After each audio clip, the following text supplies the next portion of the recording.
Hello and welcome to another My Stamp Lady video. Today is showing you a couple of tips and tricks of what to do with My Digital Studio. This is a 12 by 12 layout that I have pretty much started already, and I'm going to show you how to do some adjustments. The first one I'm going to show you is that I pulled in these numbers. This is actually a typed piece, but the numbers are from a stamp set. And when you make your numbers, or put them in. I actually just used them the size they went in because it worked with my layout. Now, one thing I can do is I'm going to take my numbers and I am going to use this little tool up here. It's an alignment tool.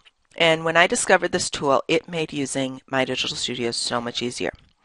Click on Align, and because of the little serif parts at the bottom of the numbers, I am going to actually align my numbers top. So now they're all aligned, and if I take away my click off of that, they are aligned.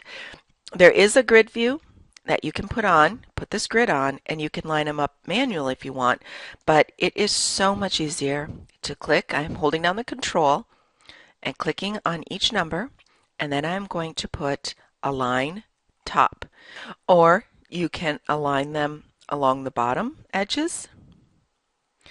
But I found with that little serif that I like them aligned at the top.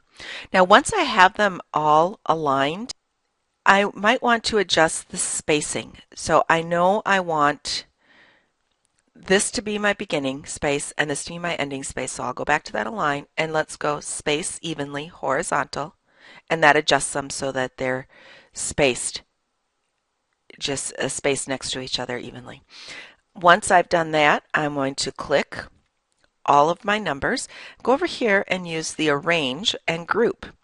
I'm going to move these right up to the top of this line here on my grid. Now I'm going to go over and do the same thing, and I can get rid of the grid while I do this. Click on each number and let's align them top. And I think I want to move this number in just a bit. So this will be my beginning number, maybe just a bit more. And then I'll click on all of these, and this will be my end number, and align center, not on the page, but space evenly horizontally. And once I have them all selected, I can go group, and let's turn the grid back on. And now I can make sure that it's aligned with that top,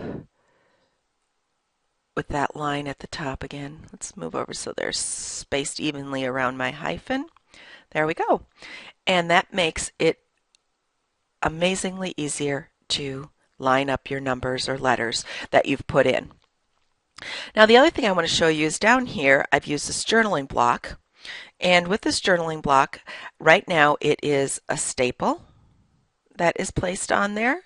It is the journaling block from the stamp set and a punch that I've filled in white to highlight it.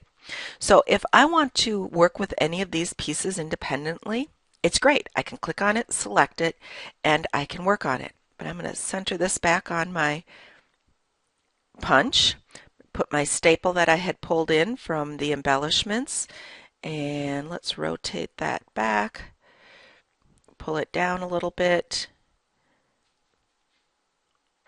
and then rotate it back a little bit this way. Okay, so now I have all of my images, and if I can click on the background, click on the image and the staple, and go up and arrange and group it. And then now if I want to move my block around, it will move all together so that I don't have to worry about moving the individual pieces and changing that specific piece. And I want you also to notice this little shading around the edge, and what that is if I go to view guides, I have on the page bleed area. If I turn that off, that's what it looks like without the page bleed area. You know what, at some point in working on this I moved my crumb cake piece and I didn't notice it, so let's move that back. There we go. Okay, so if I have that off, it looks like the page, you have all these all the way to the border.